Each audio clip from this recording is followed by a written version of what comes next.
salut, bienvenue dans un nouveau vlog lecture. Oui, parce qu'il faut qu'on reprenne les vlogs lecture. Je suis dans mon bureau, je vous dévoile pas trop de choses, parce que là finalement ce que vous voyez c'est la pile à lire. Là, et puis là bon c'est des poches. Là c'est mon écran d'ordi, mais parce que rien n'est encore installé. Mais du coup je vous dévoile pas vraiment l'ensemble des bibliothèques qui sont derrière vous, qui ne sont absolument pas rangées et qu'il faut que je vais filmer le rangement. J'ai pas encore filmé. Et voilà, donc j'essaie de pas trop vous spoiler la pièce. Normalement là vous voyez pas grand chose à part du bordel. Et je vais vous parler de mes dernières lectures. J'ai lu 2 romans dernièrement, alors forcément avec le déménagement et tout, j'ai pas beaucoup lu, donc en fait j'ai lu 2 romans en août pour le moment. Mais c'est déjà pas mal parce que franchement je m'attendais pas à lire, donc je trouve ça plutôt pas mal. On va commencer par le premier, c'est Vibrato de Bertrand Puart, donc chez Echo, c'est une collection de chez Gulfstream, c'est une collection de thriller young adulte. C'était sympa, voilà, c'était vraiment sympa, je passais un chouette moment. C'est pas dingue, je pense que oui, dans quelques temps je l'aurais oublié, mais sur le coup j'ai vraiment passé un chouette moment de lecture. On suit une télé-réalité qui s'appelle Vibrato, qui ressemble un peu genre à The Voice. Ouais, voilà, on va dire à The Voice. Et nous, on est au moment où les 2 finalistes ont été choisis. Et on va suivre, du coup, les 2 finalistes, les coachs qui vont les coacher, du coup, pendant 1 mois ou 2, je ne sais plus trop, et le présentateur.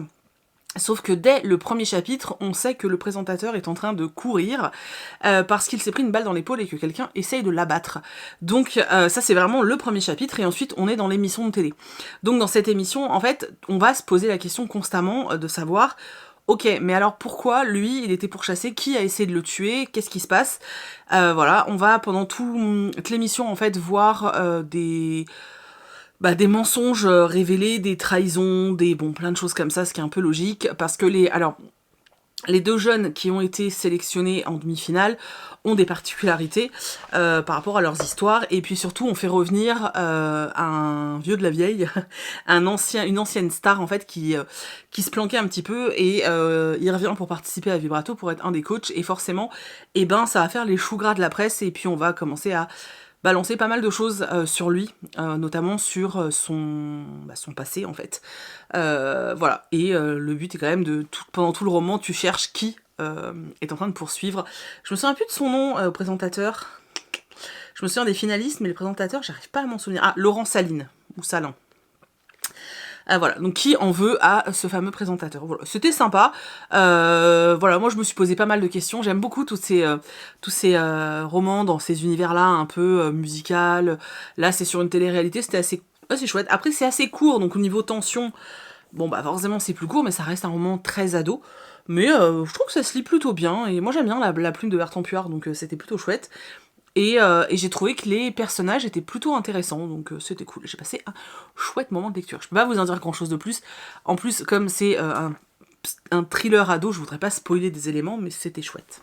Ensuite, alors quelque chose de beaucoup moins drôle, j'ai lu Celle qu'on tue de Patricia Mello aux éditions Bûcher-Castel. Alors il faudra que je vous montre, j'ai reçu quelques romans, alors notamment une box de la part de Bûcher-Castel avec plein de livres, tous les romans de leur sortie littéraire, de la rentrée littéraire plutôt, une petite bougie et du thé. Il faudra que je vous montre, et puis j'ai reçu des livres de chez Gallmeister. Bref, je vous montrerai. Celui-là fait partie des dernières réceptions que j'ai eues. Je voulais absolument le lire. Il me tentait de malade. Et j'ai pas été déçue. Alors c'est vraiment, mais genre vraiment pas une lecture facile. Les thématiques sont assez hard. On suit une jeune femme qui est avocate et qui est avocate au Brésil, qui vit à Sao Paulo. Il va se passer un truc avec son petit ami. Ils vont s'engueuler, entre guillemets. Enfin, c'est pas vraiment une engueulade, mais quoi qu'il en soit, pendant ce moment, il va lui mettre une claque. Elle, ça va faire signal d'alarme dans sa tête parce que elle est très au fait des violences conjugales, puisque sa mère est décédée voilà, sous les coups de son père. Donc c'est quelque chose qui est très... sur lequel elle est très vigilante. Donc dès ce premier acte de son petit ami, elle décide de tout lâcher en fait, et on lui propose une mission dans l'Acre, donc c'est une autre région du Brésil, où il y a pas mal d'indigènes. Alors le terme, c'est vraiment le terme employé dans le roman, et elle va aller là-bas parce que une équipe de son cabinet écrit un je sais pas si c'est un recueil ou un livre, enfin bref, est en train de préparer un dossier en tout cas sur justement les femmes, sur toutes les violences faites aux femmes dans cette région. Donc notre héroïne va partir là-bas, assister à des procès où elle est publique, hein, où vraiment elle est dans le public et où elle prend des notes, etc. Elle va rencontrer les gens du coin, elle va rencontrer les indigènes, elle va elle va rencontrer tout ça, elle va essayer aussi les l'Ayahuasca, je sais plus comment ça s'appelle. L'ayahuasca, voilà. Donc on a des chapitres, alors on a vraiment des chapitres, en gros on a des chapitres, c'est vraiment l'histoire, où on suit cette jeune femme qui assiste au procès, qui nous raconte tout ce qui arrive à ces femmes dans cette région, et c'est juste monstrueux, parce que c'est là où il faut être accroché. Il y a certaines descriptions et certains détails dont je me serais bien passée, qui étaient vraiment très très violents. On a quand même un portrait très très noir qui est dressé, où on parle quand même du pouvoir tueur de l'homme. L'homme en tant qu'humain du sexe masculin, j'entends. Hein. Et c'est vrai que ça peut être assez sombre et on peut vraiment... en fonction de l'état d'esprit dans lequel on est quand on le lit, je pense qu'on peut quand même se positionner sur ce truc de oh mon dieu, tous les hommes sont des dangers, enfin ça peut être assez flippant je trouve. Et puis on a des petits chapitres très courts en caractère gras, attendez je vais vous montrer, où on a, c'est assez glauque, voilà par exemple là, qui est très court, où c'est écrit « Tuée par son père, elle avait 48 jours, elle a été étranglée. Au commissariat, l'assassin a affirmé qu'il était très nerveux et pensait que cet enfant n'était pas sa fille. » Voilà, c'est des petits courts passages comme ça qui te racontent l'histoire de certaines femmes, et au bout d'un moment c'est des passages où on sent que notre héroïne a consommé des choses et voit certaines choses. On parle de la nature, on parle de beaucoup de choses, mais on parle quand même énormément de la femme et de la condition de la femme dans cette région du Brésil. C'est assez dur, franchement c'est assez dur, c'est un roman qui est très féministe, qui est très engagé. Voilà, j'ai beaucoup aimé, sincèrement j'ai beaucoup aimé parce qu'il dénonce beaucoup de choses. J'étais parfois perdue dans les passages où justement... elle a consommé certaines choses et elle est un peu en plein délire. Délire qui se retrouve dans la réalité après. Il y a des moments où j'étais un petit peu perdue, mais c'était vraiment chouette, et c'est un roman qui est important. Vraiment, c'est un roman qui est important parce que il dénonce clairement ce que subissent les femmes, et voilà. Alors ça peut peut-être, je pense pour certains paraître un peu excessif. Je vous dis, ça va vraiment dépendre de la façon dans l'état d'esprit dans lequel vous êtes au moment où vous lisez le roman. Voilà, je peux pas vous en dire beaucoup plus. En tout cas, j'ai beaucoup aimé la plume de Patricia Melo. C'était vraiment chouette, franchement c'était vraiment chouette. J'aime bien lire des romans engagés comme ça de temps en temps. J'en ai un autre qui m'a été envoyé par Gallmeister, mais comme c'est un peu sur le même genre de thématique, je vais attendre un peu pour le lire. Là je suis en train de lire ce que je pensais être une romance douce, et qui finalement est un truc un peu chelou. Bref, je vous en parlerai dans le prochain passage de cette vidéo. Mais ouais, ça c'était pas mal. Voilà, j'espère qu'on le verra un peu parce que c'est engagé et tout, donc c'est chouette de les mettre aussi en avant ces romans, donc voilà. Bon, et bien sûr, je n'ai pas avec moi les romans que j'ai reçus, donc je ferai un autre petit passage de vlog pour vous montrer. Voilà, je sais pas dans quel ordre je vais poster. Est-ce que je vais poster ce vlog lecture avant et ensuite je posterai l'aménagement de la bibliothèque? C'est fort possible. C'est fort possible même.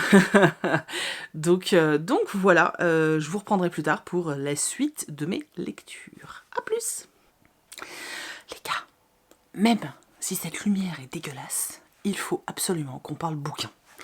Parce que là, ah oui, alors il fait 31, hein, donc vous excuserez les bras blotteurs, mais j'ai chaud. Donc, pourquoi je vous reprenais? Oui, j'ai terminé 2 romans et je voulais vous montrer du coup tout ce que j'ai reçu au mois d'août. Vous allez voir que on est le combien? Je sais pas, on est un peu plus de la moitié du mois d'août. Vous allez voir que mes réceptions sont plus que raisonnables. De toute façon, au mois d'août, il se passe jamais rien. J'ai demandé très peu de choses sur la rentrée littéraire, donc forcément, il se passe encore moins de choses. Écoutez, je vais déjà vous montrer les réceptions, et ensuite je vous montre les lectures. On va faire comme ça. Attendez, parce que je peux pas déplacer le bureau, mais vous, je peux vous déplacer. Alors, dans les réceptions, j'ai reçu déjà le tout premier colis qui est arrivé dans cette nouvelle maison. C'était un envoi de Gallmeister. J'ai eu du mal à avaler ma salive. Donc, j'ai reçu Chien sauvage de Pekka Junti aux éditions Gallmeister. C'est un truc dans la nature. Nature writing. Voilà. C'est un roman de nature writing. Bon, c'est une épreuve non corrigée, mais c'est pas très grave. qui me fait très envie. J'espère que je vais trouver le temps de le lire assez vite. Et ensuite, alors celui-ci me fait hyper envie, mais il n'a pas l'air hyper gai. Donc celui-ci, Les voleurs d'innocence de Sarah Walker, chez donc Gallmeister. Voilà, ils disent quand même derrière que c'est un page-turner gothique absolument captivant qui recrée le tempo et la longueur décadente de Tour d'Ivoire dans lequel les sœurs sont piégées. Voilà, on est quand même sur un roman... Alors ça se passe dans les années 50, et je crois qu'on suit des jeunes filles qui ont tout un nom de fleurs, mais qui vivent recluses, je crois. Enfin, il se passe un truc, bref. Ça a l'air trop bien, j'avais lu le résumé qui avait l'air dinguissime, sauf que j'avais enchaîné, en fait j'ai lu Celle qu'on tue, chez, je vous en ai parlé, il y a pas, dans le passage d'avant, mince, que j'avais bref, vous avez compris, j'ai lu Celle qu'on tue et il m'a vraiment plombé, donc j'avais besoin d'autre chose. Donc ça, c'était les deux romans envoyés par Gallmeister. Et ensuite, j'ai reçu une box de la part du coup de Bûcher et Castel. Dedans, il y avait ce paquet de thé d'Aman. C'est jasmin, thé vert au jasmin. Voilà. Et puis, il y avait cette petite... qui sont très bons, cette petite bougie Durance. Alors ça sent la fleur d'oranger. Ce qui est étrange, c'est que je trouve que ça sent bon, alors que je déteste la fleur d'oranger. Donc comme quoi, voilà. Et avec, il y avait donc le roman Celle qu'on tue, que je vous ai déjà montré. Il y avait également Les parts oubliées. Ça a l'air trop bien, de Charmaine Wilkerson. Vraiment, ce roman me fait super envie. En fait, voilà, on va suivre deux personnages, Byron et Benny, qui vont en fait trouver un enregistrement audio je crois que c'est leur mère ou leur grand-mère, je sais plus, qui est décédée.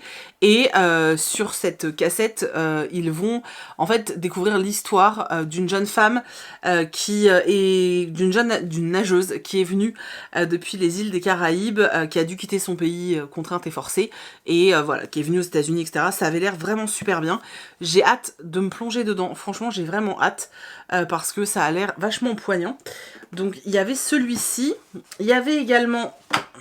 Hop, 3 autres petits livres. Les 3 autres, je les ai pas demandés. En fait, j'avais demandé à Bûcher-Castel, donc Celle qu'on tue et Les parts oubliées, parce que ceux-là, je savais que je les lirais. Et ils m'ont dit, bah écoute, si tu veux, comme il y a 3 autres petits romans qui sortent pour la rentrée littéraire, si tu veux, on te les envoie aussi. J'ai pas dit non, et j'avoue qu'il y en a un qui m'intrigue surtout. Donc dedans, il y avait La Vénus au parapluie de Thibaut Gaudry, donc chez Bûcher-Castel. Alors c'est tout petit, hein. C'est vraiment roman de la rentrée littéraire, c'est écrit très gros. Celui-là me tente pas plus que ça, mais je verrai, si j'ai le temps, pourquoi pas. Ensuite, j'ai reçu Terres étrangères de Renaud Meyer. Voilà, celui-là c'est pareil, ça me tente pas plus que ça. Par contre, celui-ci me fait très envie. J'ai 8 ans et je m'appelle Jean Rochefort, de Adèle Fugère. Voilà, il est très court, vraiment, il fait 130 pages, enfin voilà, puis les pages elles sont pas remplies, hein, voilà. Et j'ai vu des retours assez dingues en fait de ce petit roman, de ce petit texte, donc je suis très intriguée, donc celui-là je vais quand même essayer de me le caser, je sais pas quand, mais je vais essayer. Ensuite, je sais pas si je me souviens plus si je vous l'avais montré, juste avant de déménager. Oh, attends, j'ai du bordel. Juste avant de déménager, j'ai reçu le trône des magiciens, ténèbres à l'horizon de Jupiter Phaeton. Donc c'est le tome 2, et toujours aussi beau. J'avais adoré le 1 et j'avais trop envie de lire le 2. Toujours le plan et tout. Donc voilà, là c'est vraiment Jupiter qui me l'a envoyé. J'ai hâte de me plonger dedans. Je crois que c'est le dernier tome. C'est vrai que j'avais vraiment aimé le 1. Donc il faudrait que je me replonge dedans tranquillement. Et ensuite, bah, il en reste 2, donc j'ai reçu celui-ci, Nos rêves envolés de Deborah J. Marazou. C'est un tout petit roman de chez Slalom. Je me demande même si ça va pas être ma prochaine lecture. Je me tâte. Ça a l'air vraiment chouette. On suit des personnages qui sont passionnés de danse, mais qui n'avouent pas qu'ils aiment la danse. Je crois que l'un des personnages, c'est parce qu'elle a grossi, et l'autre... peut-être parce que c'est un mec, je sais pas. En tout cas, ça a l'air très chouette. Ça, il me fait très envie. Et j'ai reçu... Heureusement que je suis retournée dans mon ancienne maison, puisqu'il y avait un truc dans la boîte aux lettres. Il y avait ça.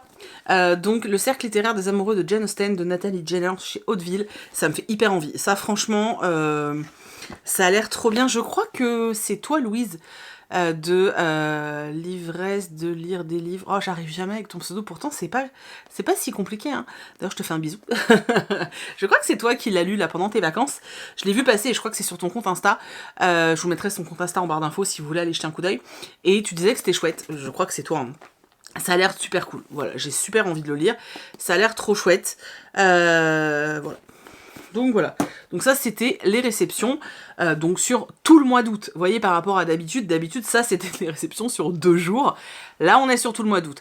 En même temps, je pense que, vu le déménagement que je viens de me taper, même si c'est pas moi qui ai porté le plus de cartons, clairement, vu toute la bibliothèque qui est là, qui n'est absolument pas rangée, j'ai tout mis comme ça, dans les étagères.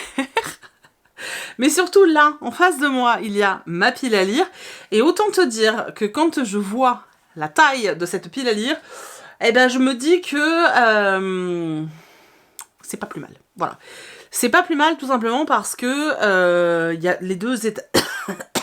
Il y a les deux là, mais il y a aussi encore des rollers, la fin des chariots, donc stop. Il faut vraiment... J'ai envie de me concentrer aussi un peu plus sur ce que j'ai. Je sais pas, je ressens un besoin. Je sais pas trop, il y a un truc qui se prépare. Bref, on s'en fout, Stéphanie, tais-toi. On va parler de mes lectures. Alors, j'ai eu un coup de cœur et j'ai eu une déception. Je voulais une lecture légère, donc j'ai pris Upside Down. Vous savez, je vous l'ai montré quand je l'ai acheté. Je vous avais dit que j'avais une espèce de passion secrète pour les films qui parlent de danse. Et... oula, j'ai failli me le prendre dans la tronche. Et du coup, j'avais vu celui-ci en magasin, j'ai foncé dessus. Alors... On a un schéma dans ce roman que j'aime pas forcément, donc un couple qui se met ensemble et du coup les enfants qui sont déjà ados voire jeunes adultes vont devoir cohabiter, les jeunes adultes sont de sexe opposé et vont être très attirés l'un par l'autre. Et on te fait croire que c'est un truc genre step brother, tu sais genre beau-frère et belle-sœur, genre que c'est une relation taboue. Je vois pas en quoi c'est tabou, ils ont pas grandi ensemble, ils ont aucun lien de sang pour moi, bref. C'est bizarre, mais c'est pas tabou. Donc j'aime pas trop ce truc où on essaie de nous faire croire que c'est tabou. Là, en l'occurrence, c'est ce qui va se passer. Donc on va avoir Talia, qui est une jeune fille issue d'une famille très très fortunée. Le père est avocat. La grand-mère avait déjà beaucoup d'argent. Enfin, c'est vraiment une famille qui a beaucoup de fric. Et Talia, comme son frère Jules d'ailleurs, sont un peu soumis justement aux décisions de leur famille. Ils n'ont pas vraiment de libre arbitre. Ils font ce qu'on leur dit, point. Et tant qu'ils font ce qu'on leur dit, tout se passe bien. Leur père a rencontré une femme, puisque la maman est décédée depuis très longtemps. Donc le père vient de rencontrer une femme, et il va l'épouser. Et du coup, elle va venir s'installer chez eux avec son fils Roméo. Alors eux, c'est pas forcément des pauvres, mais c'est pas non plus... C'est des gens de la classe moyenne. Et Roméo a eu quelques soucis avec la justice, et est un peu décrit comme un bad boy, parce qu'il est habillé comme un... il est habillé en style hip-hop, il a des tatouages, etc. Donc c'est un bad boy, voilà, c'est ça. Voilà, un peu trop cliché à mon goût. Donc ils viennent s'installer là, et dès le départ, aussi bien Talia que Roméo, ça les saoule de devoir partager leur vie parce qu'ils se connaissent pas, et bah voilà, venir voir quelqu'un s'incruster dans ta vie, ça saoule quoi. Et ils vont directement se détester. Voilà, ils sont trop différents l'un de l'autre et ils se détestent. Sauf que vous vous doutez bien que l'un comme l'autre vont commencer à apprendre à se connaître. De toute façon, ils vont partager le même lycée, etc. Donc ils vont forcément apprendre à se connaître. Talia est danseuse classique depuis des années. La danse était une passion de sa mère, et c'est vrai que pour se sentir proche de sa mère décédée, elle a toujours voulu danser. Et sa grand-mère a sauté sur l'occasion, puisque du coup, elle la harcèle un petit peu avec ça, et elle a décidé que Talia devait entrer à l'Opéra de Paris. Sauf que Talia, c'est pas vraiment ce qu'elle veut. Alors on va suivre Talia justement dans ses déboires au niveau de la danse, dans le fait qu'on l'oblige à danser toujours plus, qu'on l'oblige à maintenir un corps parfait, qu'on lui fait des réflexions sur son corps constamment. On parle un petit peu des troubles alimentaires, mais j'ai pas personnellement aimé la façon dont c'était abordé. C'est aussi un autre problème pour moi, ça. J'ai pas aimé comment c'était fait. C'est-à-dire qu'en fait, on a quand même un personnage qui a eu des troubles alimentaires, qui a été hospitalisé à cause de ça.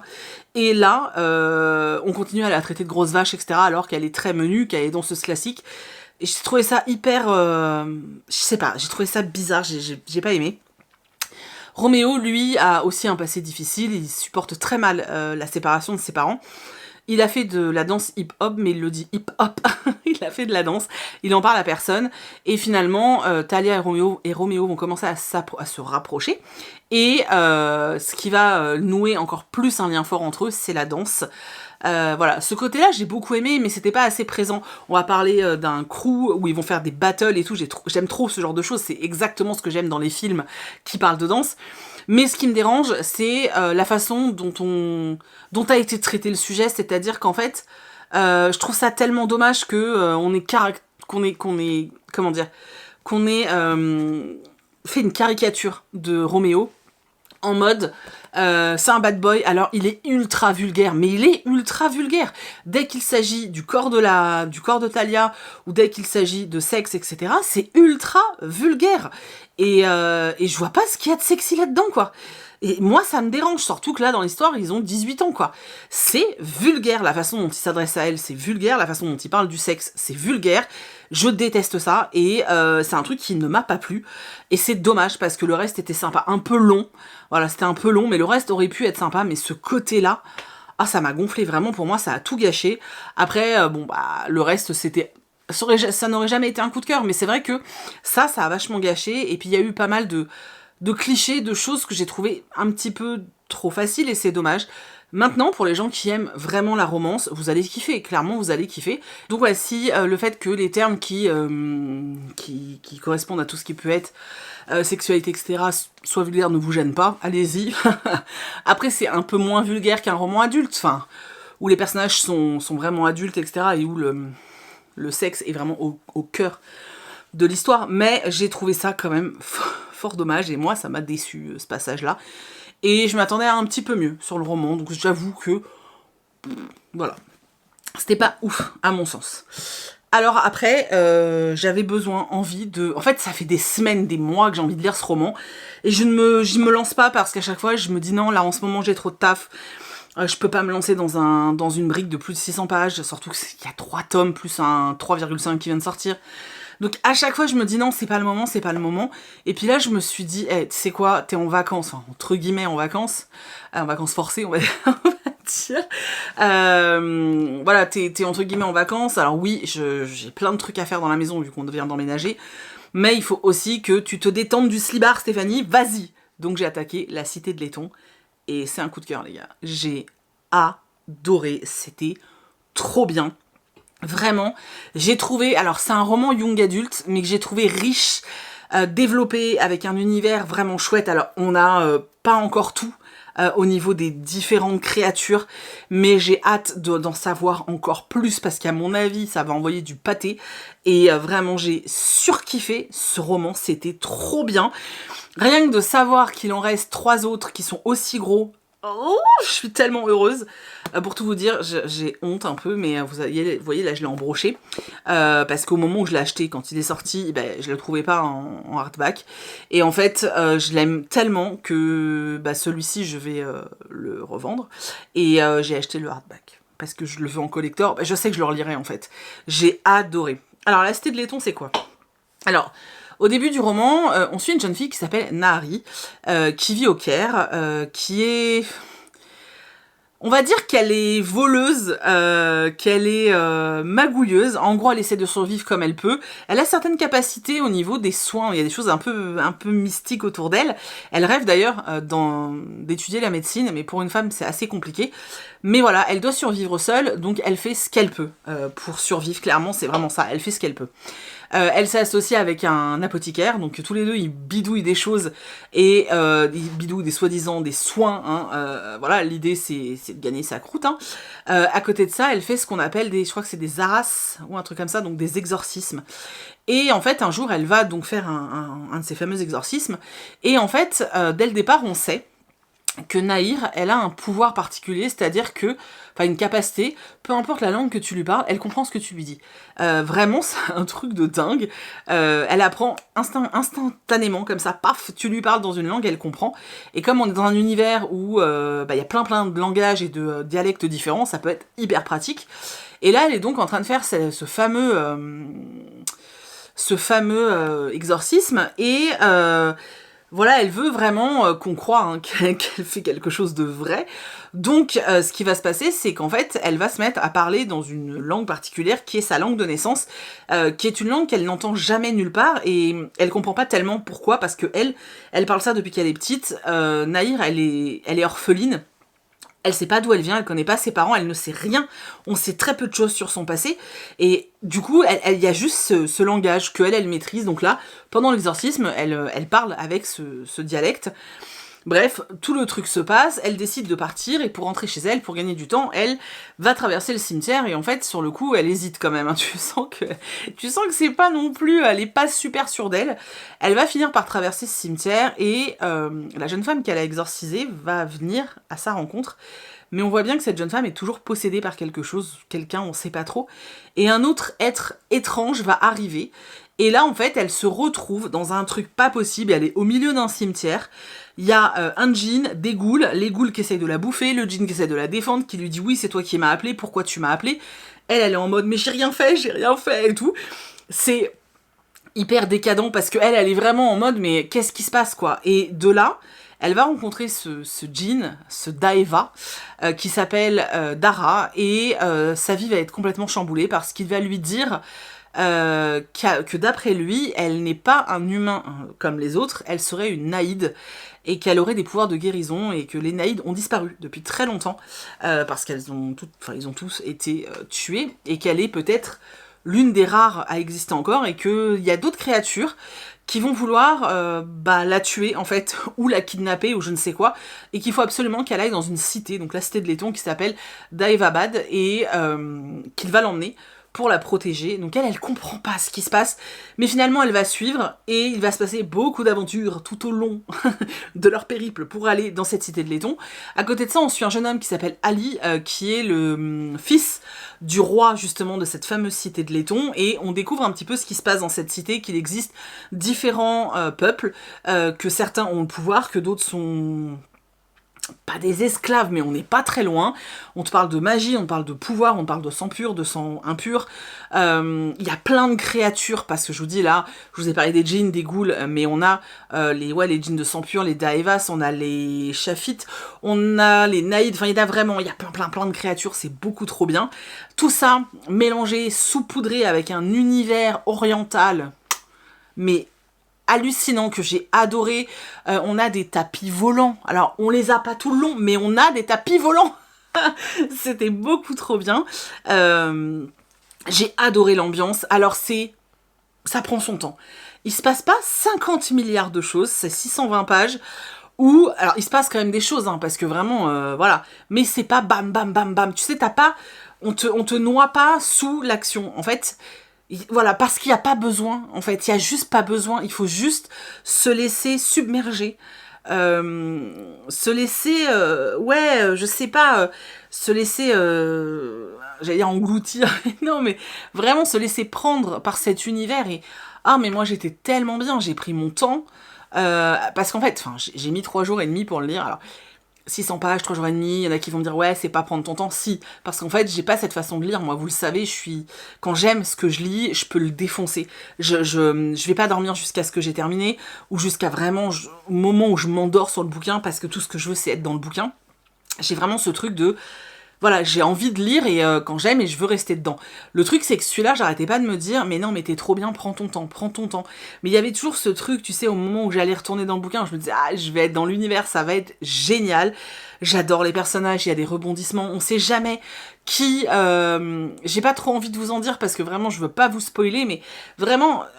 On sait jamais à qui se fier, on sait même pas qui est qui, et qui est vraiment le méchant, est-ce que vraiment il y a un méchant dans cette histoire? C'est ça que j'aime en fait, c'est qu'on n'est pas vraiment sur ce truc, tu sais, voilà, où vraiment on a le méchant, le gentil, point barre là, non. En fait, t'as l'impression que chacun veut protéger son peuple, et ils le font pas forcément de la bonne façon, mais... Voilà, est-ce qu'il y a vraiment un méchant? Est-ce qu'il y en a pas? Est-ce que juste chacun essaie de sauver sa peau? Des conflits, des complots, j'ai adoré, et je vous dis l'univers, l'ambiance, les personnages, j'adore les personnages, vraiment j'adore Dara, c'est un truc de ouf. Pourtant, on l'appelle le fléau, donc il est loin d'être sympatoche, mais j'adore ce personnage. Bref, j'adore cette saga, je comprends même pas que j'ai... Enfin voilà, je me dis mais pourquoi j'ai tant attendu? Après, je pense que c'est peut-être pas plus mal finalement que j'ai attendu parce que je l'ai lu peut-être pile au bon moment. Peut-être qu'à un moment où j'aurais été plus fatiguée, où j'aurais eu envie d'une lecture plus facile, ça m'aurait gonflé. Là, j'étais tellement bien et ça fait tellement du bien de trouver un univers de fantasy riche. En fait, j'ai adoré. Alors, j'adore les univers de fantasy dans des univers orientaux. J'avais adoré Rebelles du désert. J'ai adoré la saga de Sabataïr. D'ailleurs, on n'aura jamais la fin en français. J'avais adoré un roman qui était sorti chez Hachette il y a des années. Pareil, j'avais surkiffé. Enfin, vraiment, c'est des ambiances que j'aime. Alors, j'adore les romans de fantasy en Afrique, vous le savez. Mais vraiment, tous ceux qui se passent dans les mondes orientaux, je trouve qu'il y a une... Ah, il y a une... Je sais pas, c'est... Il y a quelque chose de magique, justement, dans ces univers. Et moi, je vois le palais d'Aladin, et je vois les mille et une nuits, et je m'imagine sur mon tapis volant, et j'ai trop regardé Aladin quand j'étais petite, je crois, en fait.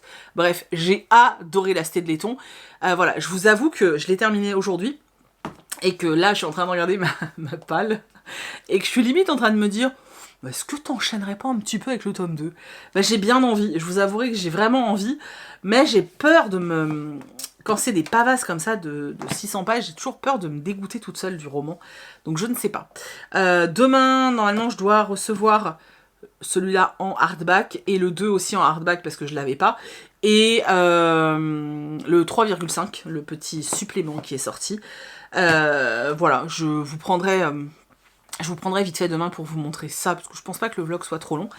Et là, il faut que je me trouve une lecture. Donc soit je choisis un truc assez court et peut-être que vous aurez un autre avis demain, soit je repars dans la suite qui s'appelle Le Royaume de Cuivre. Et si je repars dans la suite, ben, je sais pas. Je ne sais vraiment pas. Vraiment, vraiment pas. Voilà. Dans tous les cas, je vous reprends demain et c'est tout. Voilà. À demain. Bon, je vous reprends vite fait. Je vous avais dit que je vous garderais, enfin que je vous reprendrai aujourd'hui pour vous montrer les réceptions et tout, mais en fait, bah la livraison a été décalée et ma boîte aux lettres est vide, donc j'ai rien à vous montrer. J'ai parlé beaucoup trop vite. Je viens d'aller à la boîte aux lettres et il y avait ça.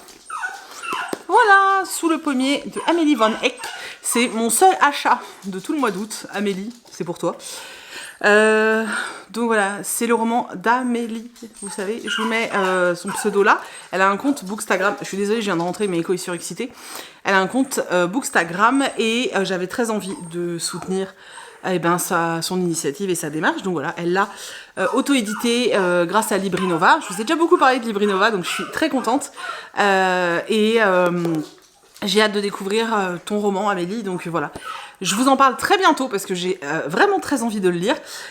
Et puis voilà, c'est tout. On en reparle bientôt. Mais en tout cas, sachez que si vous voulez soutenir une bookstagrammeuse qui est très très très gentille et très adorable, voilà, elle a sorti un roman. Bref, je vous laisse avec l'autre vidéo. J'ai attaqué un nouveau roman, mais je vous montrerai ça dans le prochain vlog. Donc voilà, je voulais juste vous faire un petit coucou pour vous dire au revoir. Et surtout, pour vous dire que donc j'ai reçu les tissus pour la nouvelle collection d'automne, donc qui est encore une collaboration avec Adelcha. Donc il y aura 3 modèles différents de pochettes, il y aura 2 tote bags, les dessins sont incroyables. Si vous avez aimé la dernière collection qu'on a fait ensemble, celle-ci vous allez, c'est pas possible de pas l'aimer, surtout si vous aimez un minimum l'automne.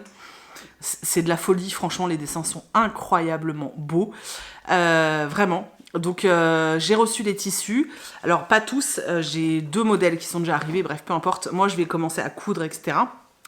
Je pense que la collection devrait sortir aux alentours du 10 septembre, parce que le dernier tissu je le reçois début septembre, donc tant que je l'ai pas c'est un peu compliqué.